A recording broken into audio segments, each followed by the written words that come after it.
Welcome to Peter and Roughie's Football Show, sponsored by Arnold Clark. It's Friday, the 27th of November. I'm Peter Martin, Alan Ruff, Tam McManus, and Charlie Adam are here with me. Great to have your company. Don't forget to like, share, and follow us. Tell your friends. Join the football family here on Facebook. And if you're on YouTube, hit that subscribe button and you'll be part of the football family, talking about your favourite team and others, not only in Europe, but right across the globe. We will discuss, obviously, the funeral of Diego Maradona, which is a hot topic, but closer to home, we'll hear from Steven Gerrard, Neil Lennon, Gary McAllister, Jack Ross as well. All on the programme today as we look ahead to the Betfred Cup games on Saturday and Sunday. All to look forward to. But let's get into the meat and bones of Europa League. The pressure is mounting. It was a spanking yet again from Sparta Prague to Celtic. It was no more than I expected. Roughie, on last night's evidence, yet again, defence all over the place. Yeah, I think it's there for everybody to see. I'm sure Neil Lennon will be really scratching his head as well. You know, these were defenders last year everybody was raving about, and now they can't defend for their lives at all, you know, and every one of them is culpable, you know, particularly Ayer for me. I just can't understand. This was a boy that a lot of big clubs were looking at, but his decision making is all over the place. He doesn't even look like a centre-half now. So it's, as we all know, and I think Lenny will know as well, you know, that we're all saying it's results that matter, and there's 5 or 6 big games coming up, and he'll know himself, you know, a failing in any one of these games before the Rangers game will be curtains. I don't think he's daft enough to know that he's going to ride that kind of storm. So it's up to the players. The players all keep coming out in the paper saying, "Oh, we're backing them and we're right behind them." They better start showing it on the park. You know, that's where they show it, not in the newspapers. You know, go out and show the gaffer that you want to put in a shift for him, and they're the only ones that can save him. Yeah, well, if he was to get the sack, what you would have is a number of charlatans who are currently wearing the jersey coming out and saying we let the manager down. Too late when the horse is bolted. Now is the time to act. Now, what I would say on that measure, as far as Celtic are concerned, you're judged by your results, Tam. 21 goals in 9 matches they've conceded, 2 wins in 9. I did mention to you, and I still believe it to this point, I still believe, Tam, that last night was a free hit. They were going to get spanked in my eyes. That's exactly what it turned out to be. It's all about all the way through to January the 2nd now. And I've never spoken to so many Celtic fans who actually were looking and saying, you know, maybe, you know, a dreadful result against Ross County would accelerate the change. Can I butt in here? Sorry to butt in, Yeah. right? But is that acceptable as Celtic Football Club that there's a free hit? Is that acceptable? I don't think it is. I don't think No, that but you with should all, be. yeah, You but with all know, due respect, Charlie, with all due respect, what I was mentioning, now taking it in context, the reason why I said it was a free hit is because, quite simply, you know, Celtic have said prior to the game they were standing by him. Everybody knew that they were woeful at home against Sparta Prague. The team's letting in goals. They might not have looked at it as a free hit, but my idea of a free hit is quite simply he's not going to get sacked after losing to Sparta Prague. That was my take on it. Celtic, listen, be honest, Celtic should be beating Sparta Prague home and away. No, like, for what they've invested and what they've got as a football club and what the players they've got, they should be beating that. So, yeah, I think it's a huge disappointment for Celtic as a whole at the moment.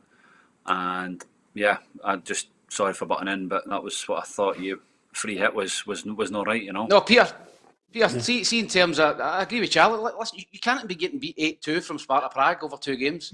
It's absolutely mortifying for any Celtic supporter. You know, 8-2, you know, over 2 games against them. It's unacceptable.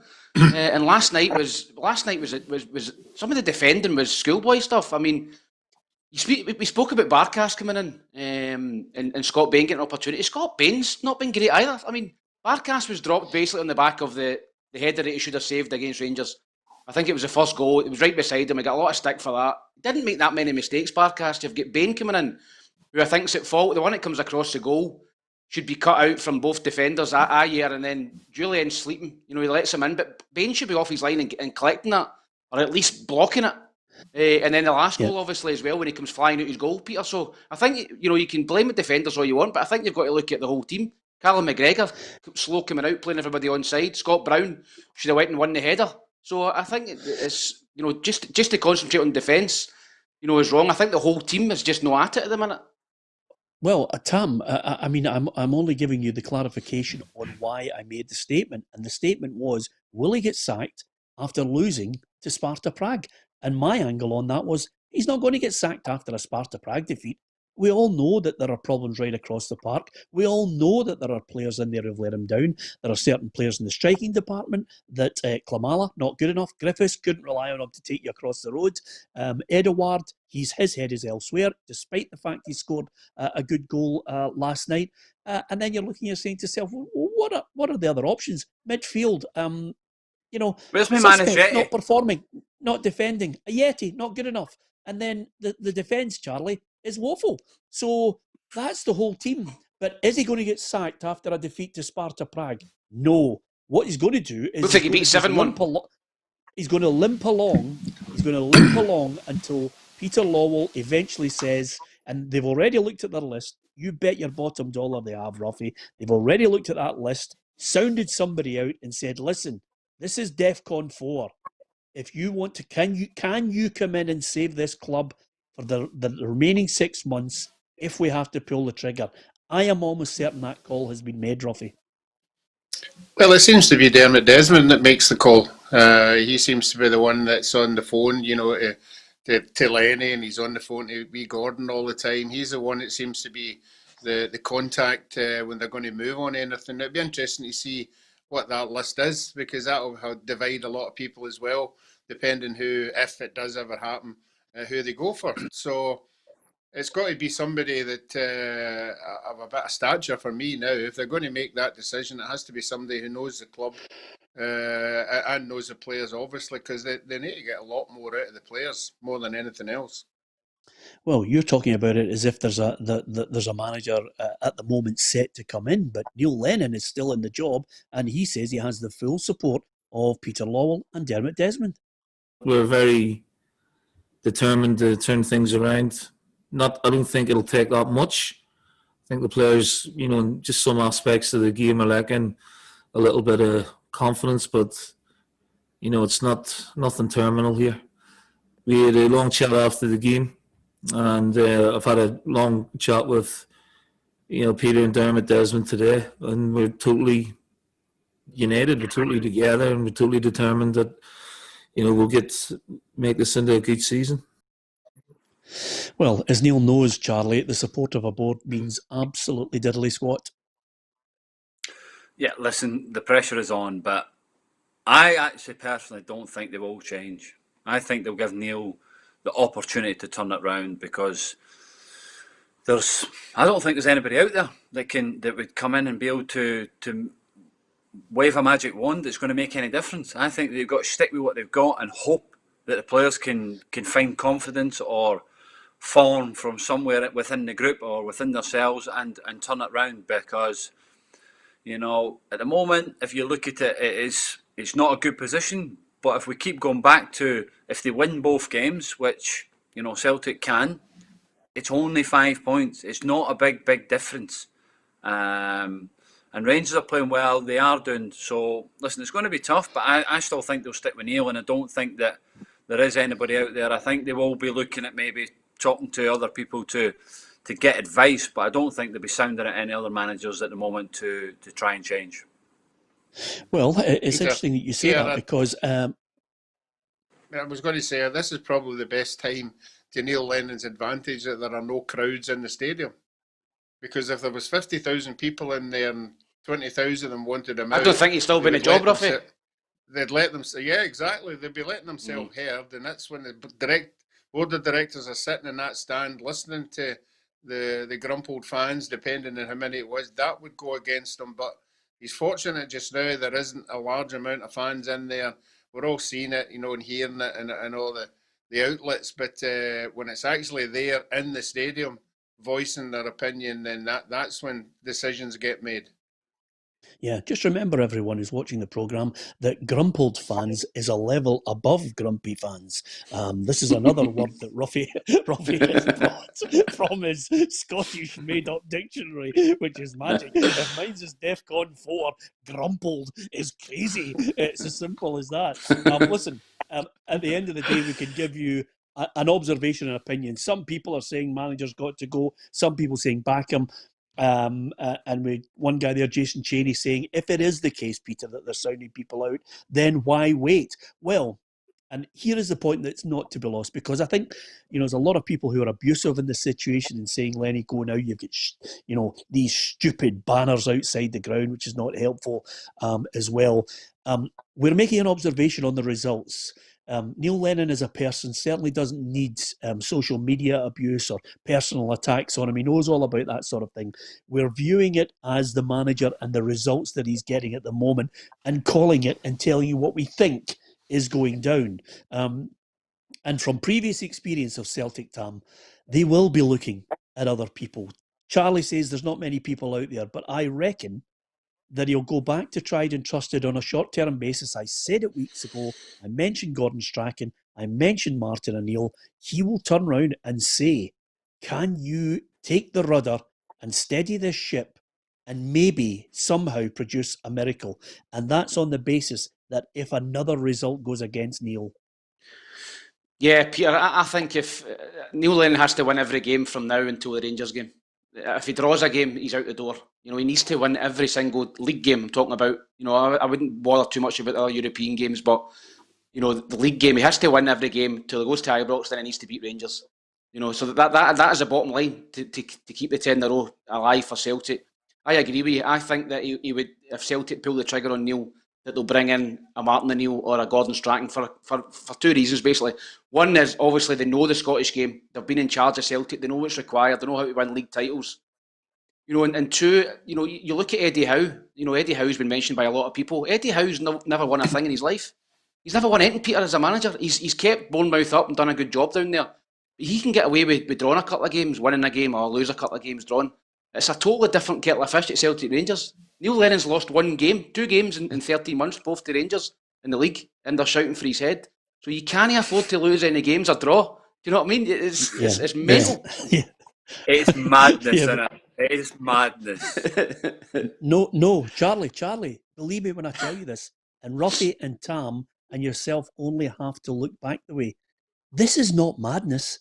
This is what I expected to happen when we started the new show in August ahead of the new season. Second is nowhere. Fans will call for the head of Steven Gerrard and Neil Lennon. I predicted that would happen in December. I didn't think we were going to get an early run at it. We're ahead of time. We're in November, and the whole thing is going crazy because this is the most poisonous season of all time. Yeah. Listen, it's the pressure. Both clubs, this is the biggest pressure in number of years for both managers. But we're going back to these two lads that two men that get mentioned, Martin O'Neill, Gordon Strachan. Do you think Gordon Strachan wants to put himself back in that goldfish bowl and that pressure? Do you think he could? Do you think he'd relish that again, or do you think he's happy doing what he's done?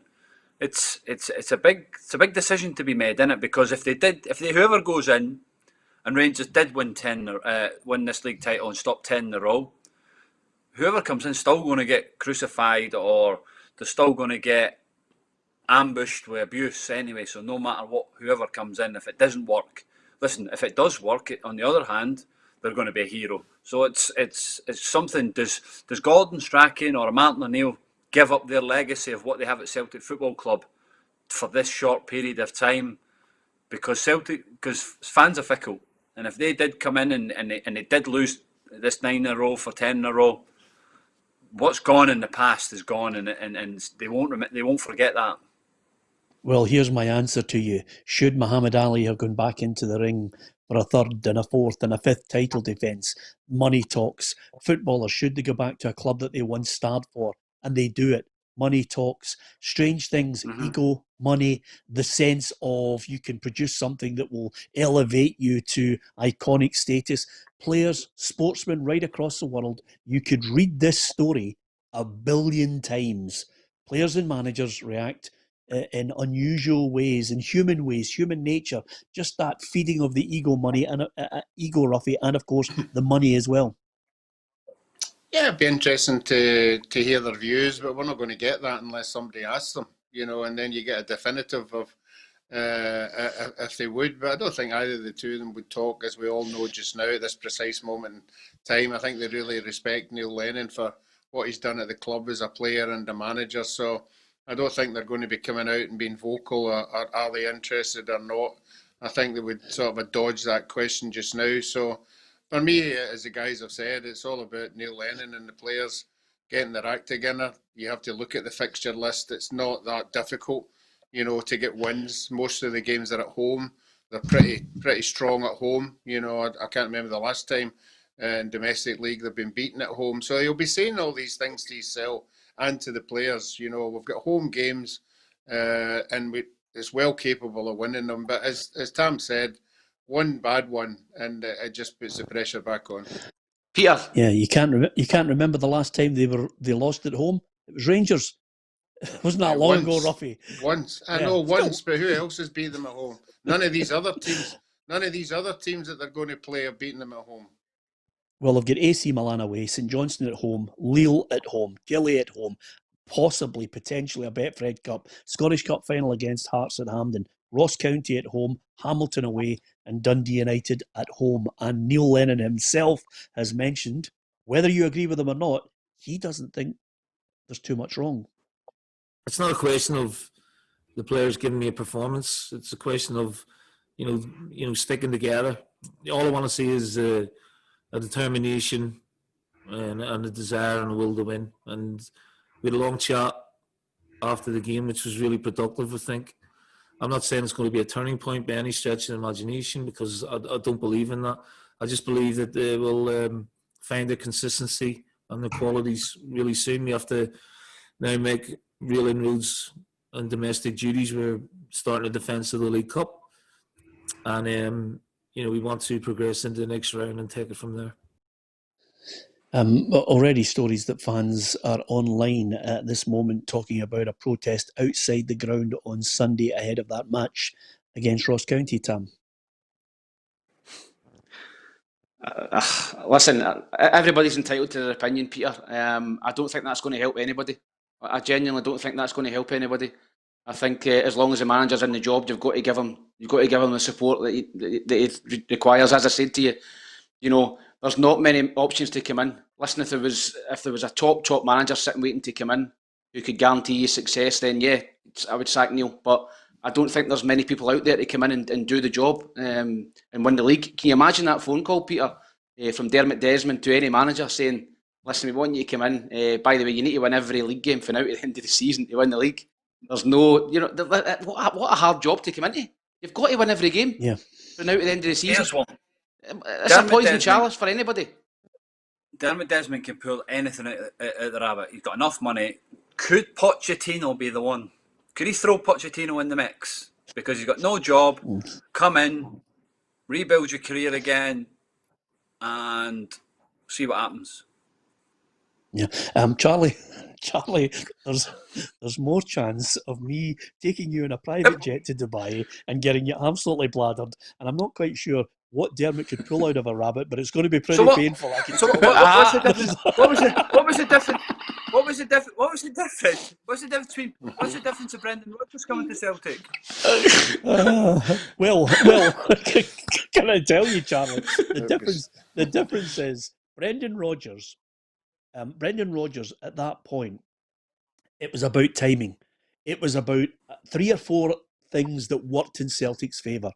The call from Dermot, he was getting an absolute fortune from Dermot Desmond. Well, he was. Well, absolutely. And that's the same situation, Charlie, with Martin O'Neill when he came in. He came in, he was allowed to pay $6 million for Chris Sutton. He was allowed in the December to pay $6 million for Neil Lennon. He inherited 2 world-class players who were playing in the team already, in Henrik Larsson and Paul Lambert. I don't want to get into the debate whether you think he was absolutely world-class, but he was a Champions League winner and he was an excellent player. So he had the nucleus there, and he was allowed to spend a lot of money. Now, Dermot can do that, but not for Pochettino. No What chance. I'm trying to say, I know you're laughing at me, Tam singing. What I'm saying to you is Dermot Desmond can pull any person's name out of a hat he wants because of financial. He can back anything. Well, I'm not saying it's he going to may happen, well, but it's... no. Listen, it's one of those ones where you pulled it out of left field. I can't see it happening, Charlie. That's just an opinion you've got. It's the potential of his wealth. But in this current climate, with Celtic only announcing 100,000 profit and losing, £13 million in their latest accounts, it would be a big call for him. The other thing about it as well is I would say to you, Charlie, Tam was asking there, what are you going to say to somebody to try and get them to come to Celtic if Neil Lennon did lose his job? Well, if I was there, the first thing I would say, Charlie, is this.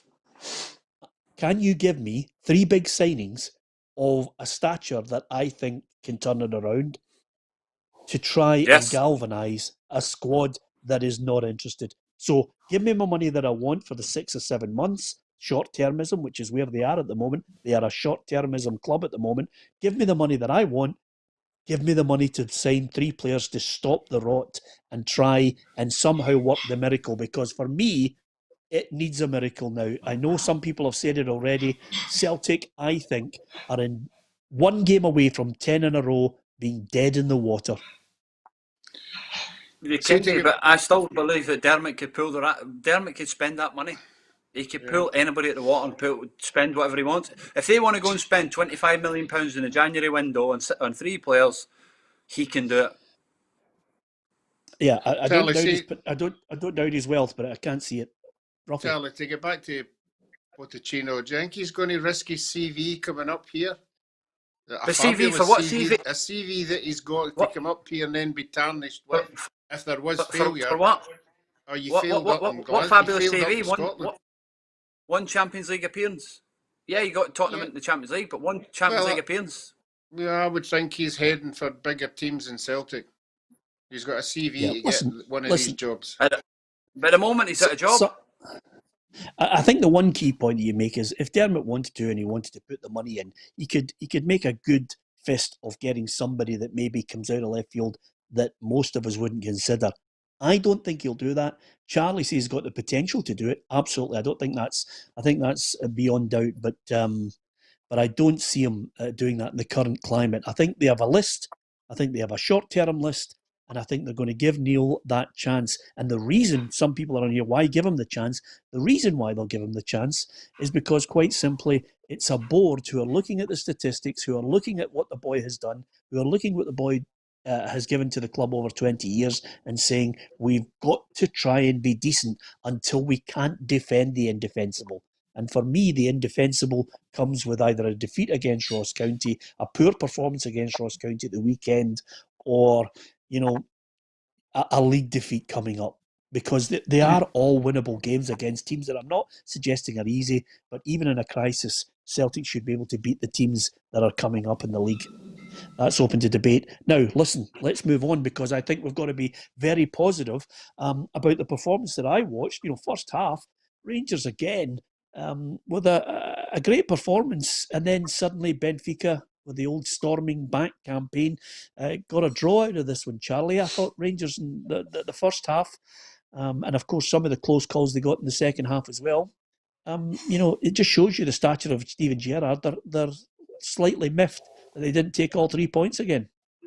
Yeah, they could have been sat pretty at the top of the league with 12 points. The 3-1 up in Benfica last week, 2-0 up again, and they 2 goals late again. It's cost them, qualification, but they're playing well. They're matching, let's say, Benfica, Champions League side, and there's a difference about them this year that, there's a different mentality, a drive and a determination to be successful. And, they obviously have to play Poznan, I think, is in the next game. So it's going to be tough, but they're just about there in that Europa League. Yeah, and of course, with that draw, Steven Gerrard did say, okay, might have hoped for more, but he believes Benfica, drawing against them, they're a Champions League team.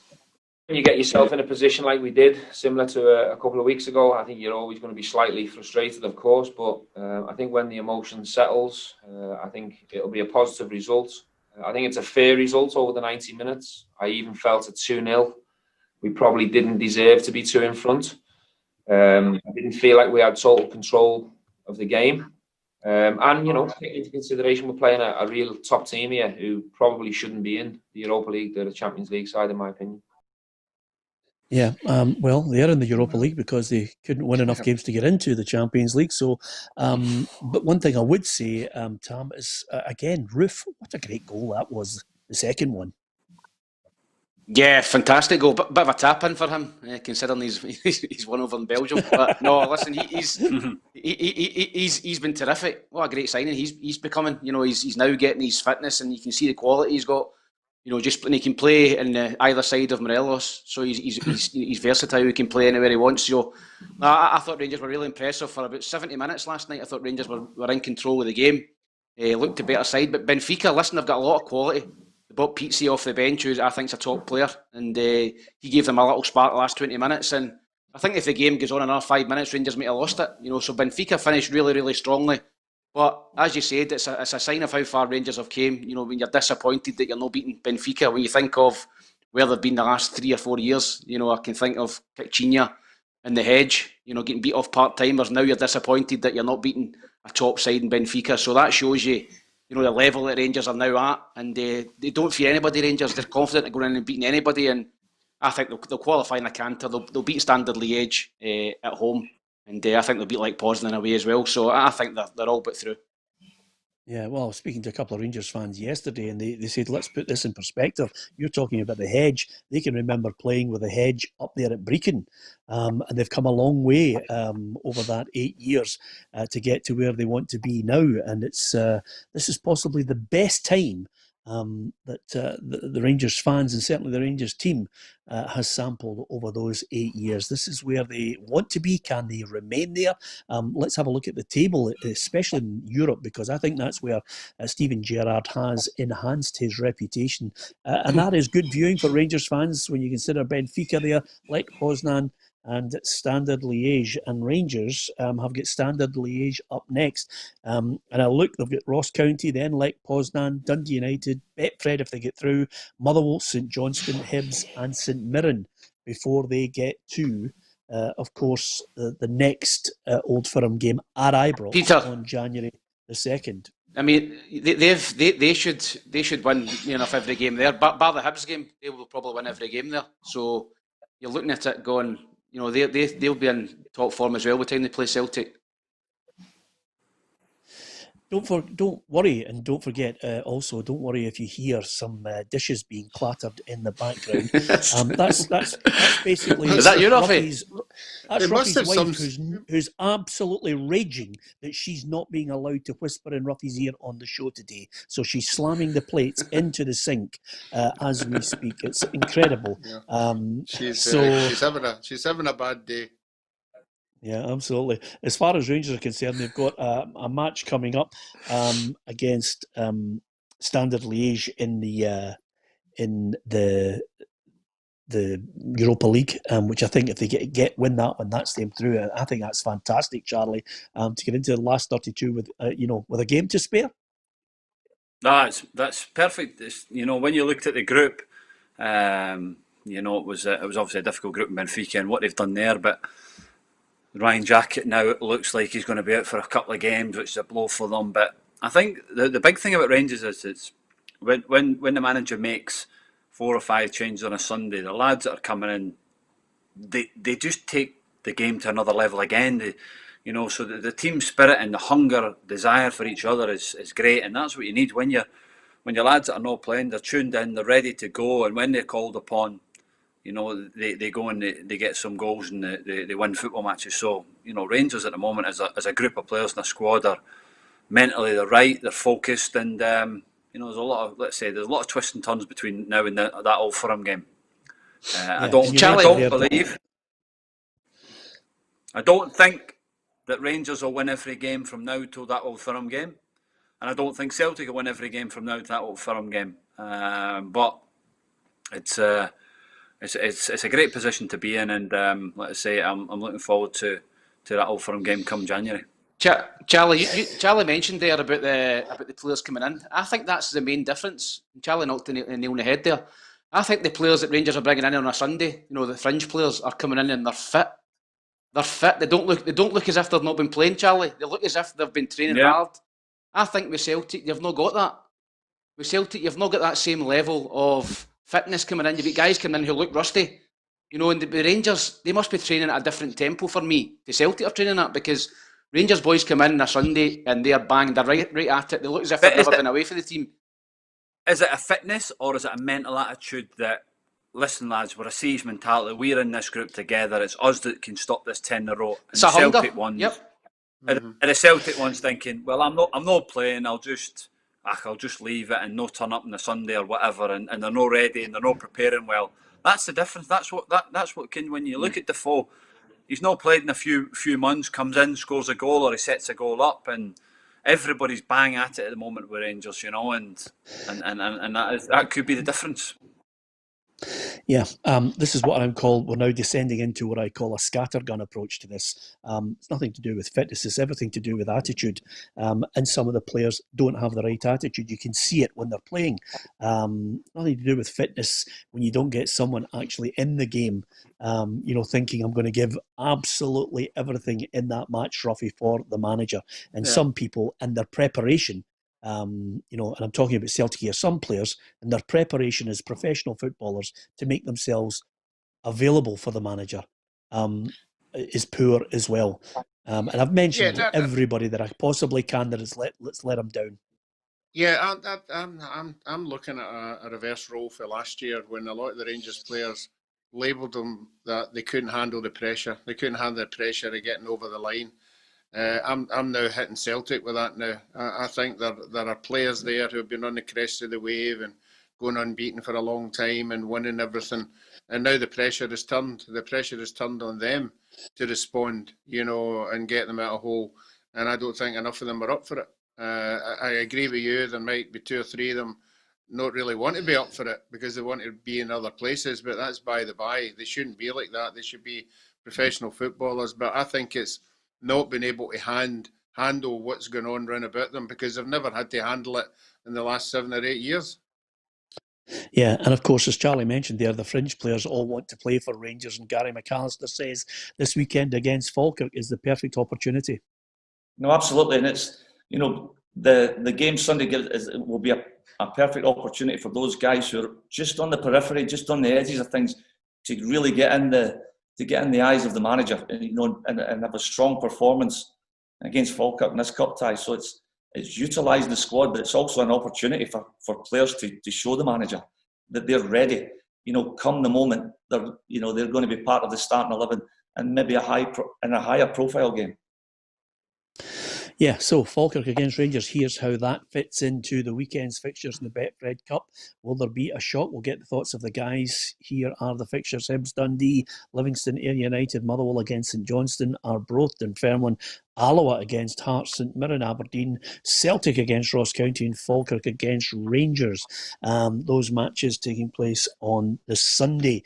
Coming up on the programme, as well as getting the guys' thoughts on the Betfred Cup, I obviously need to ask Tam if he wants our predictions in the Betfred Cup this weekend to go towards the points in our predictor. Just need to clarify that shortly, but we'll do that in a minute. I will tell you. By the way, I got a couple of good results in the week, did I not? Oh, you were nice, Chaz. Charlie, I owe you an apology because I looked at you as if you'd come out with another Pochettino line, and you pulled something out of a rabbit, I have to say, because you predicted 1-1 for Hamilton Aberdeen. Yes, I mean you were spot on, Adam. You were. I don't know what you know what it was in Hamilton. Do you know what I saw in Hamilton? Right, Brian Rice phoned me in the week about a couple of players down south to ask my opinion on them. Right. And I could hear it in his voice. He had the bit about him. He was hungry. He had a bit about him. He was excited for the game. And I thought, do you know what? I'm going to give Hamilton a bit of respect here and go. I'm going to go. They can nick a 1-1. Look what happened. 1-1. Yeah, absolutely. And off the back of that, they even phoned Roughie to see if he would come and do some speaking for them as well. I mean, it's just magnificent, honestly. See if you say something nice. See if you say something nice, Roughie, you get gigs out of it. It's as simple as that, isn't it? And you know, Roughie, he would sell his soul to the devil. I have to say to you, if North Korea phoned tomorrow for a gig speaking, Roughie would be over there on a plane. Let me tell you. Anyway. We are going to discuss Aberdeen as well. Clyde have 4 players who've tested positive. They've asked the SPFL if they can have their game postponed against East Fife away at East Fife. Obviously, there's a decision to be made there because will they be able to field their strongest side? So we're waiting on that decision. We'll bring you that as soon as we have it. And we'll also hear from a lady called Christine McQueen, who is the Corporate Affairs Director for SIPCA. And they are an organisation offering technology that the WHO are looking at, but it could be a way back for more than a few fans into games. With this technology, registering whether they've had a COVID test, registering whether they've had a vaccine, and of course the security on this, we'll get the insight on it from Christine a little later on in the programme, but I know that it's something that's related to what Aberdeen are doing now, yet again, calling on the government to get fans back into grounds. And this is, you know, fair play to Aberdeen. They are trying to batter down the door on this, Tam.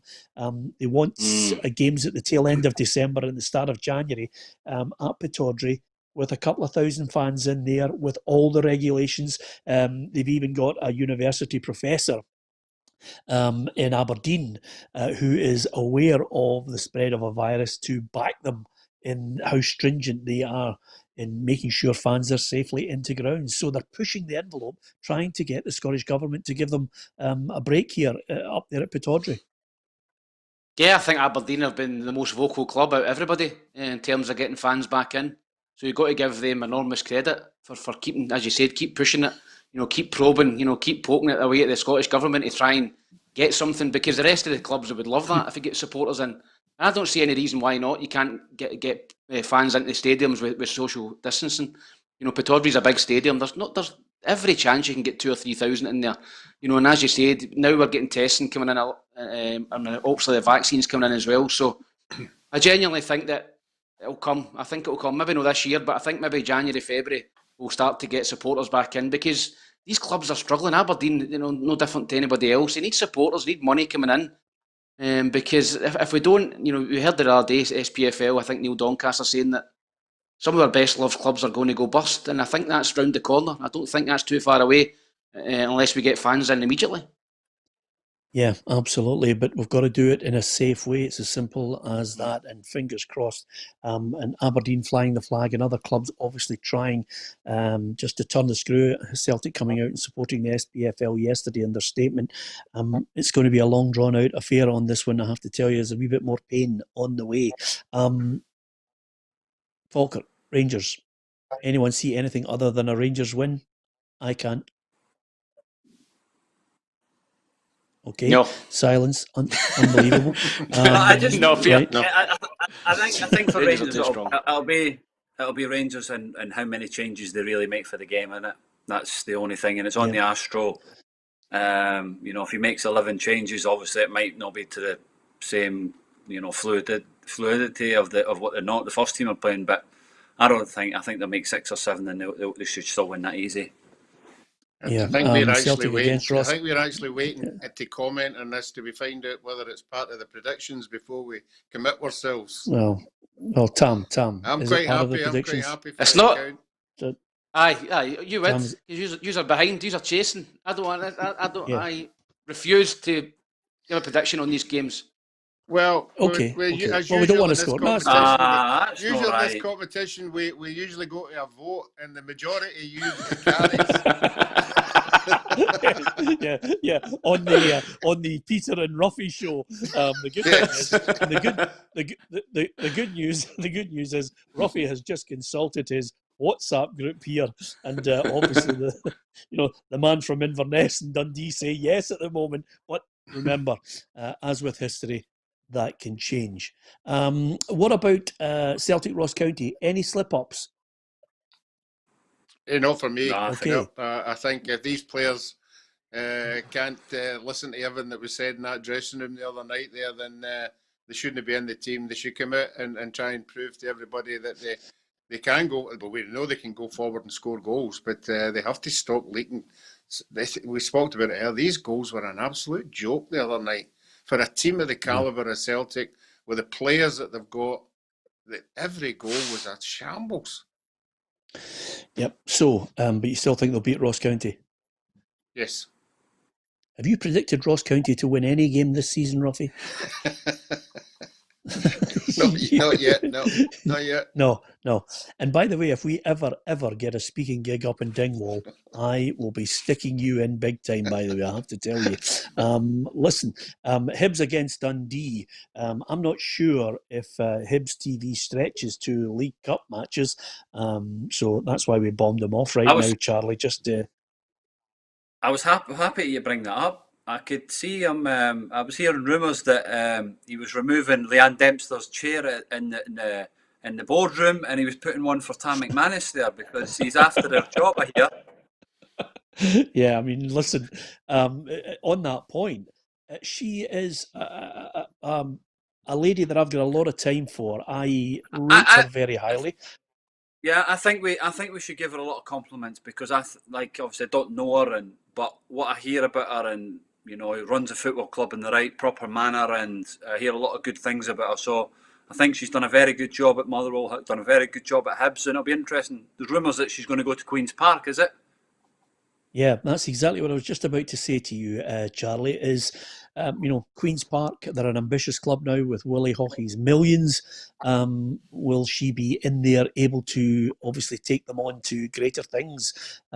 It's a big call. It's a rumour at the moment, but as you know, there's no smoke without fire. We did discuss yesterday, Roughie. It looked as if it was more than reasonable to suggest that if she's leaving Hibs, she's got a bigger fish to fry somewhere. Although I apologise to every Hibs fan, I don't mean Queen's Park are bigger, but they must be offering her more money. No, not that. I think we're all really, really surprised at the timing of this whole thing. Hibs are going particularly well just now.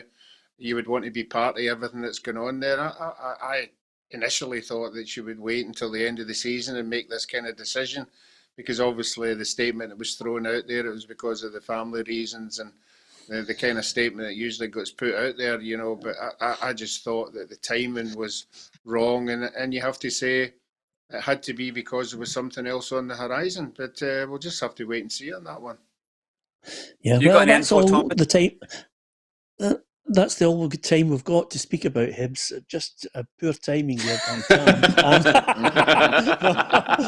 Have you got any info for us? Have you got any info for us? We reckon, obviously the rumours of Queen's Park, but her departure, some Hibs fans are saying no, they weren't happy with her. I got the general feeling from the majority of Hibs fans that, not only was she good at her job, but she actually embraced communication with them on a regular basis, which I think is, I think that's the making of her. No, I think Leanne's done a great job at Hibs. I think the vast majority of the Hibs supporters would see that she's done a really, really good job in there. She steadied the ship, got Hibs back into the Premier League, won the Scottish Cup. It was a huge part of that, and and the club are now in a great position. The stadium's looking fantastic and sitting well in the league. And I think that Leanne's done a great job, and I think every Hibs supporter would wish her well. I know she comes from up my way. She's from East Kilbride, so I know that every travelling through to Tranent every day, or whenever she was travelling through, is a long journey. And I think 5-6 years, maybe that can get on top of you. So maybe she's looking for a wee break, and then maybe try and get something closer to home. I know Queen's Park. I don't know if you were chatting about that. I know that's been mentioned in the paper. Yeah. So listen, I don't know anything about that, but I think that maybe she maybe look at somewhere closer to home. But she's good at her job. I think for a CEO, I think 5 or 6 years is a long time, and maybe she needs to freshen it up. And maybe Hibs needed to freshen it up as well and look in a different direction. So I think it would suit both parties, and it'd be interesting to see who comes in and fills that role at Hibs.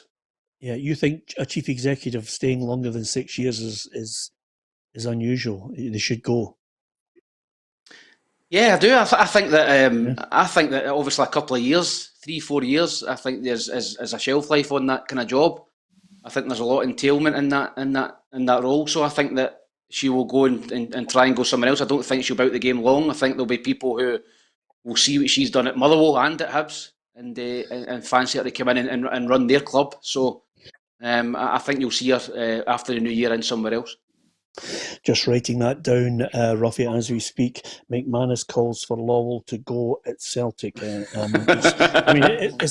just the line. I mean, I don't know about you, Roughie. That's what I took from that line there from McManus. It's as simple as that, you know. Anyway, here's what Hibs boss Jack Ross makes of her time at Hibs.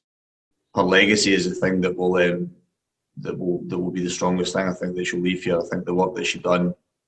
Has done and the success the club has had in that period, and then where she leaves the club is in a really good place. So undoubtedly will be a miss for all at the club. Spoke with her for a while yesterday, so I know that I think when that moment comes when she leaves the club, I think obviously she'll find it hard because how big a part it's been of her life for the last 6.5 years. Yeah, so good luck to her, whatever she decides to do, if it's Queen's Park or anywhere else. Hopefully she stays in football, because I think she would be a loss to our game. A lot of sense, she talks. Okay, Hibs Dundee, it's one of those ones where we've talked about your problems, Charlie. What's the general feeling as the boys prepare for this one? We need a reaction from where we were last week. We felt at times when we played them at Easter Road early, in the group stages that we caused them a little bit of problem. So we'll go there tomorrow and try and go, and hopefully if we are better than what we were and we defend better than we did in that 6-7 minute period that we lost the goals, then it should be a good game, and hopefully we come out on the end of a good result. Yeah. Have you learned something from the defeat against Hibs that the gaffer's been working on? Yeah, no, we've learned, we've watched it, we understand, we know they've got good players, your Nisbets and Marlins and people like that, but I think they've got one or two that could be missing. Obviously Gogic and Marciano will come back in, but we've got positions in certain key areas that we're going to try and exploit, and hopefully we're successful with that. Yeah, is it free on Hibs TV this weekend? Matty Lingard is just asking. Just thought I'd ask Tam. No, it's pay-per-view, obviously, because both clubs will half the gate receipts. It's, in terms of a game, yeah. If it was a normal cup game, then both would obviously half it. So I think that if that wasn't the case, I think Hibs would maybe have gave it to the fans for free. But I think obviously Dundee are needing the cash as well, so they'll be wanting a cut to help pay Charlie's wages. Yeah, absolutely. Sorry about that, Matty. I know you asked the question on Facebook there, but don't forget it's free in East Kilbride, where so many people have boxes. Anyway, apart from that, let's crack on. I'm sure you'll get it somewhere. Roughie, you think Dundee will get absolutely hammered in this one? What's your thoughts? No, I think they'll have learned their lesson for the last time. As Charlie said, they were in the game for a wee while, but I think Hibs with the home advantage will win this one. Don't know what the score will be, but I think they've just, as Charlie said there, they've got too much firepower. Yeah, absolutely. Neil Gray is talking about the women, Scotland's women playing against Portugal. Neil, we'll get to that. It's coming up. Calm your jets. Quickly, Livingston Air United. I think that's where the shock is going to be at the weekend. Tam, do you agree? I think possibly, yep. I think obviously Livingston in a bad run at the minute, and Gary Holt obviously just left the club. So yeah, that could possibly be an upset. I think there's another upset. I think that Hearts will beat Alloa. So I think that could be another upset. Yeah, okay. You just want this Facebook to go mental as people want to give you a kicking. So he's predicting that Alloa Hearts can knock the mighty Alloa out. Apologies to all Alloa fans, by the way. Motherwell against St Johnstone, couldn't separate them the last time out. I think Motherwell will edge it this time, Roughie. What about you? Oh, I think this is one of the tighter ones. Obviously, they couldn't separate them. I'm going to go home advantage Motherwell. I'm going to go Motherwell win. Yeah, Arbroath against Dunfermline, Charlie. You know what Dick Campbell's like? Loves a wee noise up against his old team. Yeah, I watched them all week against Elgin before we played Hibs, and I was quite impressed with Arbroath. We play them next week in the league, and some good players at home. The wind bit of rain. Could be a bit of an upset. But Dunfermline, they beat Hearts last week, and you'd expect Dunfermline probably to win that. Yep. Alloa against Hearts. I'll just take command of this one and say the Jambos will win this one with comfortable 2 goals to the good. St Mirren against Aberdeen. Now, I don't know about you, Tam, but even with a couple of players out, I wouldn't pick Aberdeen on the coupon. Would you? I don't know. No, I think they're missing key players, Peter. It was a poor result during the week. You'd expect them to go. A good result from Hibs' point of view, obviously, for third place. But I don't know about St Mirren. The great result, obviously, last week in the league. Great win, and they've got confidence from that. They've got a lot of games in hand, and they've not. I don't think nobody's really seen a lot of St Mirren. To get really gauge how well they're playing. So I think St Mirren could get I think that could be an upset. I think St Mirren could turn Aberdeen over and put them out. Okay, Brian Haggis said, Tam, just you keep laughing. Hibs will lose and Hearts will win 2-0. And that's a nicer one that I'm reading out, to be perfectly honest. Anyway, good luck at the weekend if you are going to watch the game on whatever channel. This is where we are with the League Cup. And then, of course, we'll be looking at European action next week and then back to the domestic issues. Give us your thoughts on it all. If you are a Celtic fan out there, what's your thoughts on Neil Lennon? Is it time to act now? Should he be given the time to turn it around? Do you think there are other managers being sought out at this moment as we speak? Just before we get to Diego Maradona, I can tell you good luck indeed to Scotland's women who take on Portugal tonight. They can't afford any more slip-ups, Roughie. Got to win this one tonight. Yeah, they certainly have. Portugal haven't been that impressive. I mean, they've been winning games, but not by large margins. So I think collectively the Scotland have team, you seen a lot of them, as I Roughie? said, no, just what I've been reading. Portugal women, have you? I don't have the sticks. I just do what I'm reading. But most of the Scotland girls are all playing with big clubs now down south or abroad. So no, I've got high hopes for them. Well, to be perfectly honest with you, in defence of Roughie, who sometimes his research is extensive, he's been watching them on Portugal TV, just the same as you. You've been watching all your late night television on your channels, Tam. So Roughie's well up on women's Portuguese football. Yeah, absolutely. Don't you cane Roughie when you've been watching Czech TV? Anyway, Shelley Kerr won't be in the dugout for this one because obviously she is isolating, but I'm sure she'll have given the Zoom message to all the players on what she expects from them. This is a big one, especially after that defeat to Finland, so can't afford any more slip-ups. Good luck to the girls tonight. There's a national mourning in Argentina at the moment. Some of the pictures coming out from Argentina and Naples is just incredible. With the death of Diego Maradona, there's been 3 days of mourning in Argentina, and the images of the coffin and the man just lying there and everybody and their granny trying to get in to pay their respects to the great man, the number 10. It really is amazing. And I think what's even more amazing is you can see the Boca Juniors top and the Argentina top. I think what's even more amazing is the reaction around the world, the impact, Charlie, that this man has made across the globe, especially in the football circles. Incredible. Yeah, it's phenomenal, isn't it? It's, everybody's talking about it, social media, Twitter, Instagram. We talk about living legends, and he is, like you said before, he's the greatest ever, and to see somebody like that pass away at 60 years of age is sad, and every tribute and every memory of the great man himself is thoroughly deserved, because some of these videos of what you see and what you're getting, it's just phenomenal, isn't it?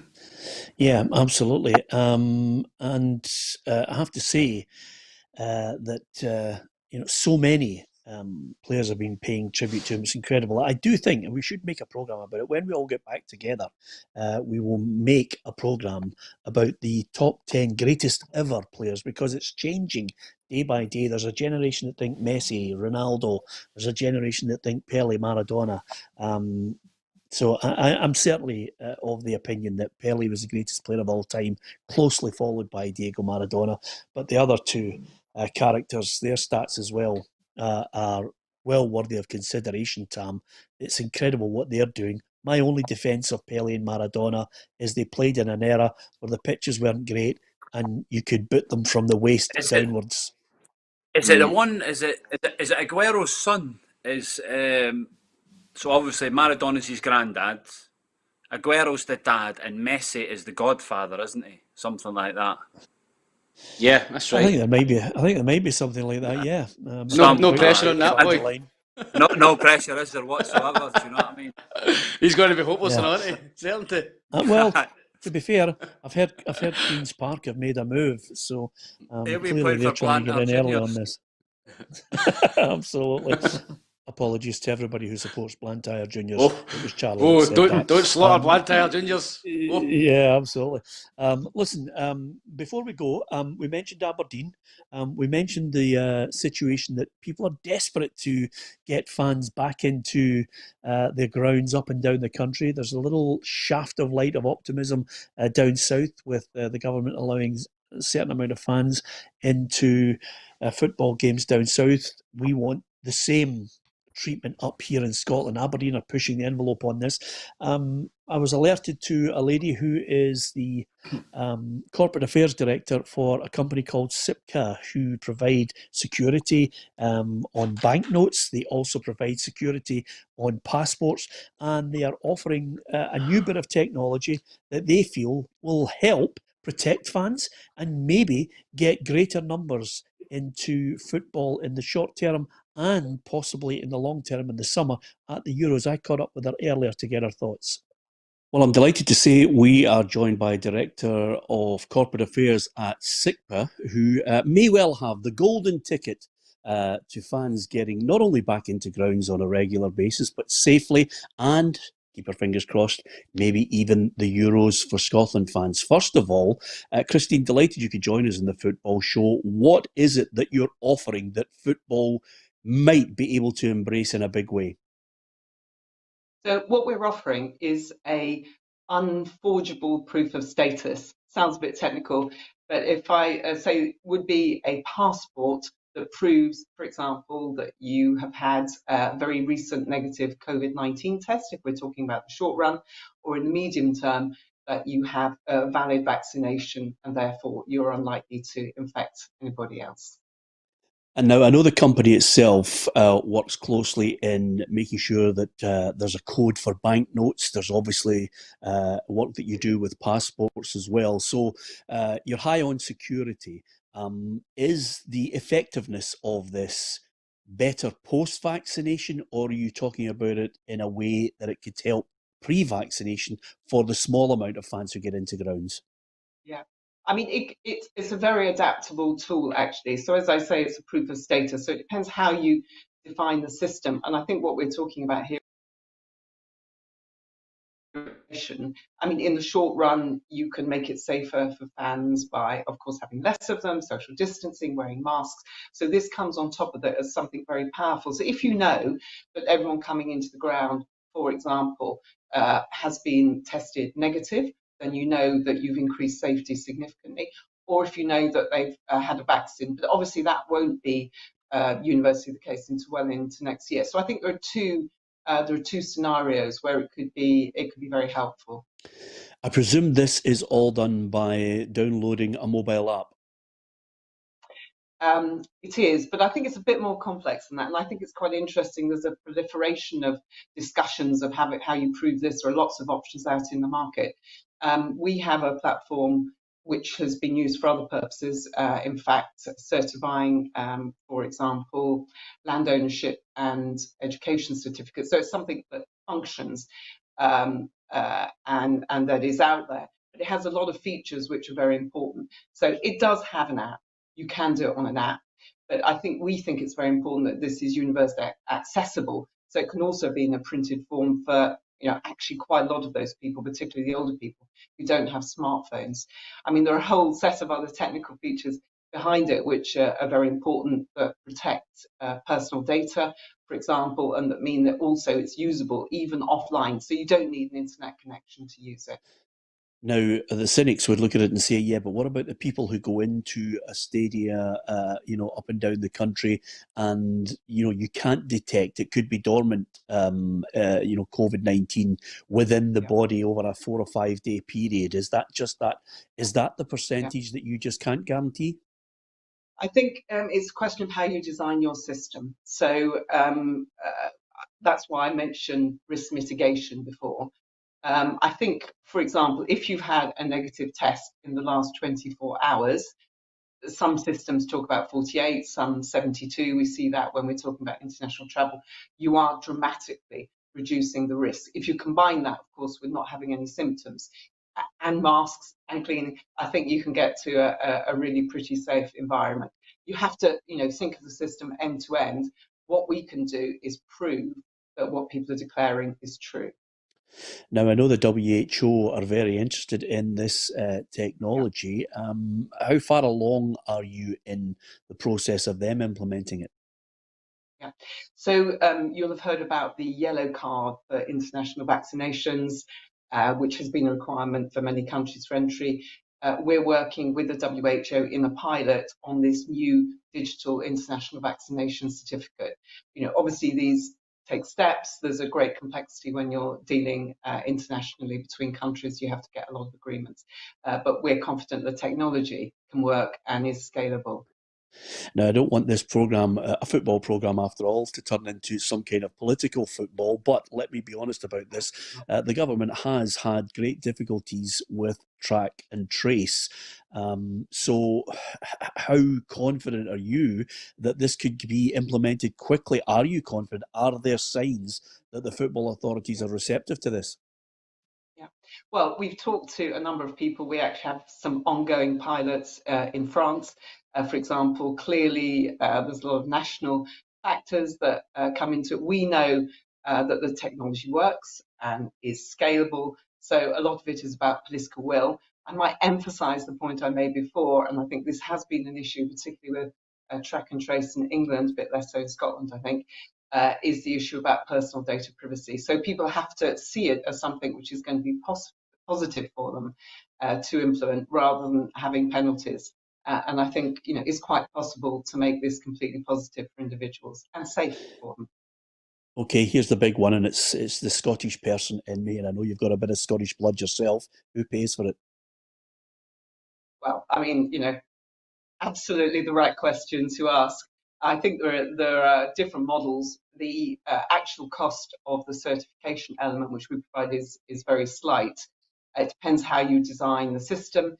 If you're rolling out vaccination and that's available, then of course the marginal costs would be very limited. It would mean, I think, working very closely with NHS Scotland as we go ahead, as they administer the vaccines, where it's testing. It depends whether you're asking people to take extra tests. And of course, there are costs with tests which are rapidly falling as we get the rapid tests coming in. Compared to the price of an entry ticket, I think it will increase the price. In the end, it's probably the fans or the clubs, but a small investment for getting in to see a great experience, I think. Yeah, absolutely. I buy into that. And with that, I think all the Tartan Army would think, oh, great, can we get down to Wembley? Can we watch Scotland against England? So basically, you've got major organisations looking at it. Are you looking then, would it be something that successfully could be rolled out at government level in Scotland? Or are you looking at the NHS? Or are you looking individually from a marketing point of view? You're obviously a director at SICPA. Would you be then approaching, for example, the FA in England, the SFA in Scotland, and saying, look, this works, here's how much it costs, get on it? Yeah, well, we're open to talk to everyone. As I say, we know it's scalable, it's a proven technology, it's quite feasible to roll it out. It's all a question of political will and organisation, I think. Christine, I wish you and your company every success with it. I hope we, if it works, I hope we embrace it. And I have had a chat with you before. I've checked your heritage all the way back to James I. So you are still allowed to come into Scotland, providing, of course, you have that Absolutely. app that you're selling at the moment. Thank you for joining us. Exactly. Looking forward to getting back into a stadium, I must say. Brilliant. Me too. Thanks for joining us, Christine. Yeah, what do you make of that, Roughie? Hey, a wee bit of technology, albeit there is a sell there, there is a cost. No, I'm not going to knock anybody that's trying to get fans back into the ground. That's what we all want. Obviously, as you said, you could pick wee holes in it here and there. Our supporters going to pay for a test. I don't know how much the test is. If you had 10, 20,000 supporters going into a ground, would they put up with everything that's going to be before they get into the stadium? But no, the vaccine for me is the big one. The vaccine sort of cuts a few corners, and if everybody's got a vaccine, but we know the ordinary punter's not going to get a vaccine before a lot of other people. So no, it's something positive, and if it can work, then great. Yeah, absolutely. And of course, as you are well aware during that interview, it strayed just across 5 o'clock, and that is why Tam's hair looks ruffled, because his wife came out and absolutely belted him. My dinner was ready at 5. As they say in East Kilbride, she just came out and hit him a dull one and said to him, "You're beyond 5 o'clock. You know the score." Anyway, apart from anything else, Charlie, good luck at the weekend in your match against the Hibbies. Thank you. Have the biggest smile ever next Wednesday. Not too much. If you do indeed do it. Yeah, absolutely. Maybe a couple of shimmies, drop of the shoulder, and from 30 yards, you might produce something special. He's well capable. Listen, don't forget to like, share, and follow us on our Facebook and also on our YouTube channel. If you're looking for the ideal Christmas present, I have to tell you, our shop is now open. Tam is wearing his Diego Maradona t-shirt there.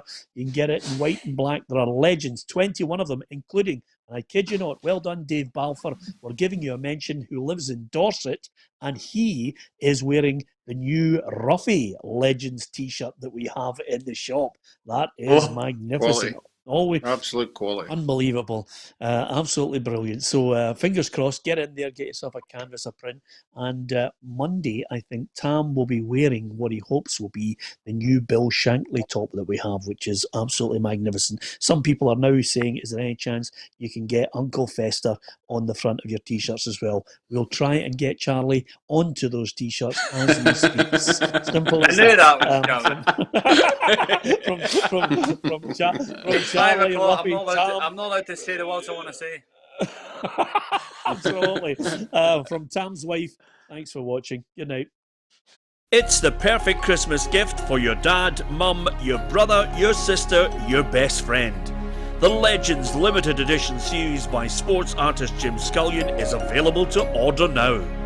From t-shirt to canvas to prints, select your favourite legend of football. From Larson to Laudrup, Pele to Maradona, Messi or Ronaldo.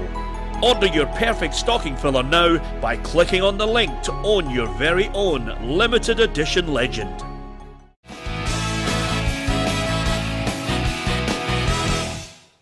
Expect the best used car deals guaranteed. Visit